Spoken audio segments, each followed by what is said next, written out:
What if the outcome of a single day could change the course of history? How might the world differ had the Battle of Waterloo ended differently? These are the questions we'll explore today as we delve into the tumultuous world of the early 19th century. Picture this. Europe is a chessboard, with its kings and queens in a state of flux. Political tensions are simmering, alliances are being forged and broken. At the heart of this maelstrom is Napoleon Bonaparte, a figure as admired as he is feared. He's back from exile and ready to reclaim his throne. Opposing him are the forces of the Seventh Coalition. They're determined to quell Napoleon's ambition and restore balance to Europe. The stakes? Nothing less than control of the continent. As dawn broke on June 18, 1815, the fate of nations hung in the balance. Imagine two mighty armies gathering under a cloudy sky, ready to decide the fate of Europe. A scene of such magnitude and significance was the reality in June of 1815. On one side, Napoleon Bonaparte, the once exiled Emperor of France, commanding an army of about 70,000 men. On the other, the combined forces of the British, Dutch and Prussians, led by the Duke of Wellington, and Marshal Gebhard Leberecht von Blücher, totaling nearly 118,000 soldiers. Napoleon, well known for his military genius, had a strategy in mind. He sought to divide and conquer, planning to isolate the British and Prussian armies and defeat each in turn. His soldiers were fiercely loyal, veterans of many previous battles. They were ready to risk it all for their emperor. The Duke of Wellington, on the other hand, was a man of caution and meticulous planning. A veteran of the Peninsular War, he knew the value of solid defensive positions. His strategy was to hold the line, to absorb Napoleon's attacks and wait for the Prussian reinforcements led by Blücher.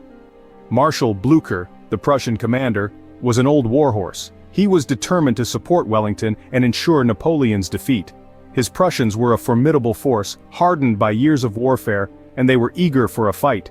The strategies were set, the leaders in place, each with their own strengths and weaknesses.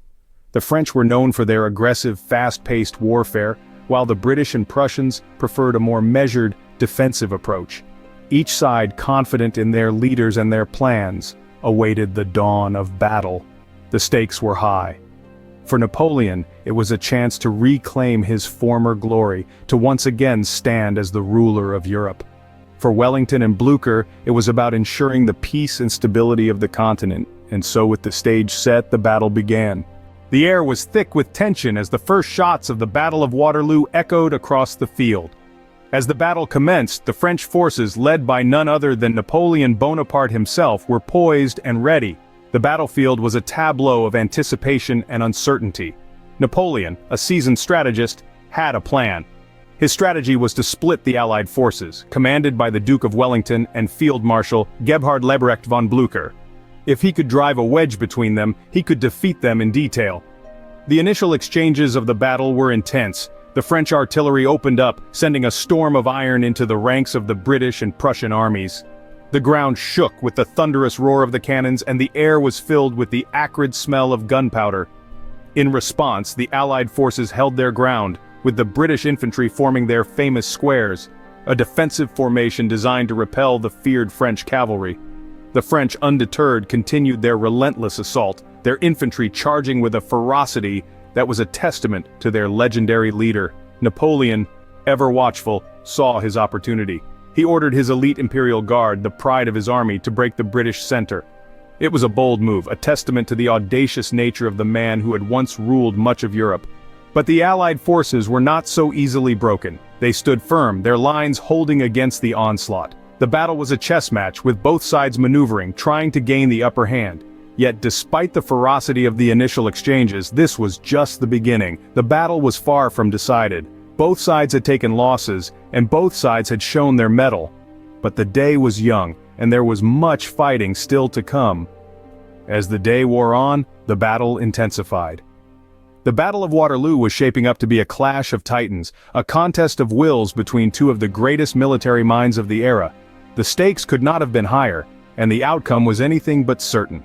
As the sun began its descent, the true test of mettle was about to begin. The Battle of Waterloo was a brutal and bloody struggle, and as the hours passed, the tide of the battle began to shift.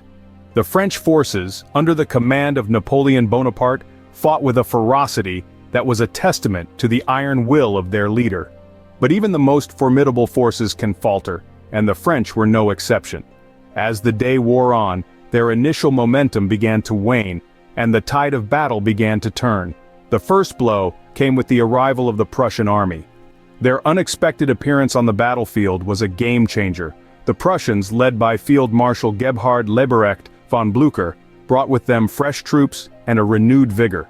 Their arrival bolstered the morale of the Allied forces and provided a much-needed reinforcement in numbers and firepower.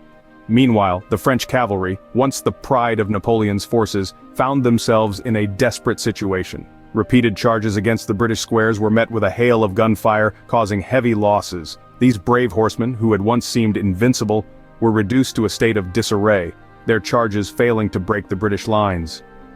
This was not the glorious victory Napoleon had envisioned. Instead, the French army found themselves on the back foot, struggling to hold their ground. The Prussian forces, rejuvenated and relentless, pressed on, tearing through the French lines. Napoleon, once the master of the battlefield, found himself in a desperate situation.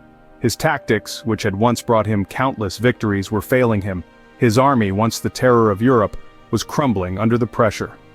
As the day drew to a close, the French forces were in disarray. The Prussian onslaught was relentless, and the British lines held firm.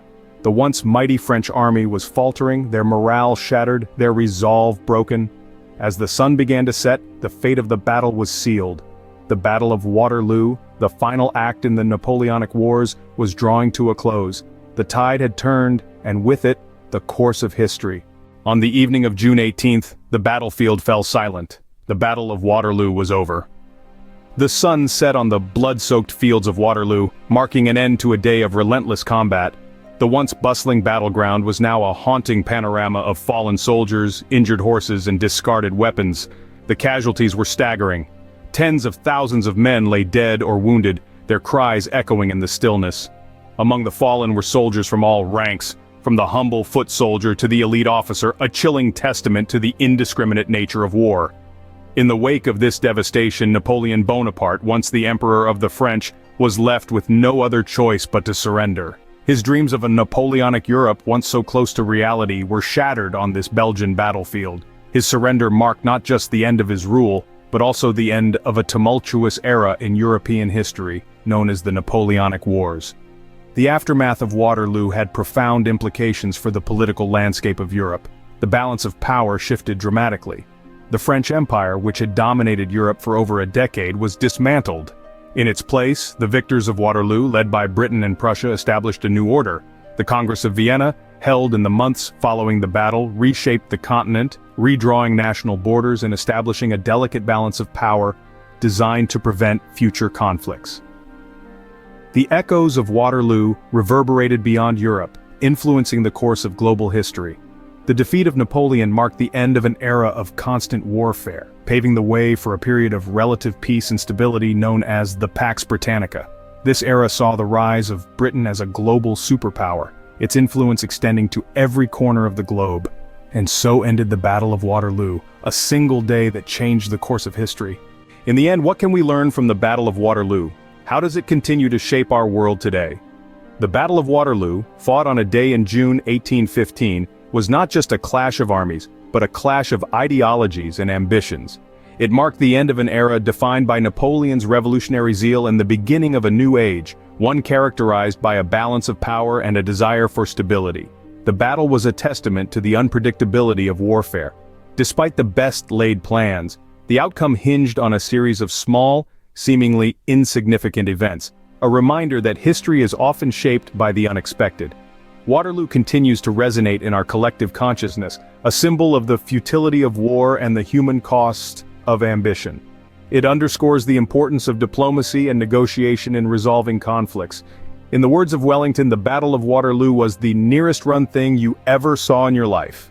It remains a potent reminder of the power of a single day to change the world.